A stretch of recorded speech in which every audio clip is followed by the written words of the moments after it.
বেশি। দিনও ভালো লাগে। না, দিনের থেকে রাতে বেশি ভালো লাগে।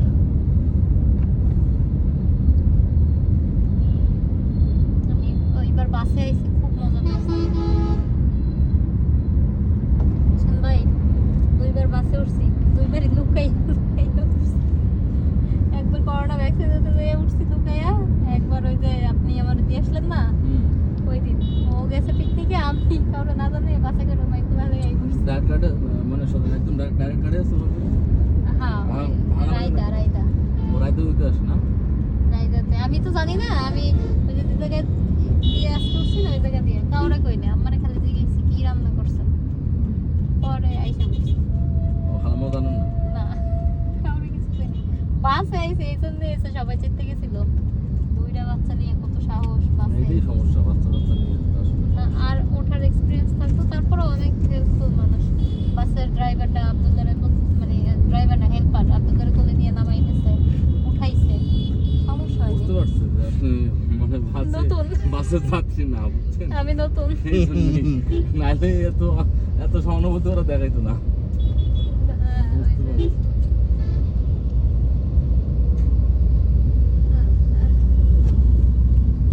বাস থেকে নামাইয়া মালবাহী রিক্সা গাড়িগুলা, করে দিয়া তারপরে এবার তো মনে করেন দিনের বেলা বা সন্ধ্যাবেলা ঢুকতে পারে না, যে সমস্ত গাড়ি জ্যামগুলো লাগাইছে কিন্তু না গম্বুজ গম্বুজ গাড়ি, হ্যাঁ বিশাল বড়। এবার বড় বড় না, ওই যে গুলশানের ঢুকলো রডের গাড়ি, ওই তো মনে করেন ওই জায়গাটা ওই জাম লাগাইছে, রামপুরের থেকে ওই পর্যন্ত ওই লাগাইছে। কিছু বাবা হ্যাঁ ক্যারিয়ার ট্র্যাকে উঠবে বাসে উঠে এত খুশি ছিল ও, মানে ওর লাইফের স্বপ্ন পুরো পূরণ হয়ে গেছে। এতদিন শুধু টিভিতে দেখছে, হেল্পার বুঝতে পারছি যে আমার বাসায় সার্থক, ঠিক আছে এতদিন ও টিভিতে খালি দেখছে বাস। আচ্ছা ওই দিন রিয়েল লাইফে উঠছে, মানে উঠে এত খুশি, নামবেই না বাস দিয়ে। তাইলে পরে হেল্পার নামাইয়া রিক্সা করে দিয়া এরপরে বাস গেছে রাইদার। রাইদার হেল্পার এত ভালো। রায়দার হেল্পার তো মনে করেন ও সার্থক যে লাইফের প্রথম তার বাসা ওটা। আমি হাসতে হাসতে নাই, নামবে না জোর করে মামা মামা করে গলা ধরে ঝুলে পড়ছে, নামবে না বাস দিয়ে। বাসে উঠবে বাবা ওই দিন সময়ও লাগে না, 1 ঘন্টার মতো লাগছিল।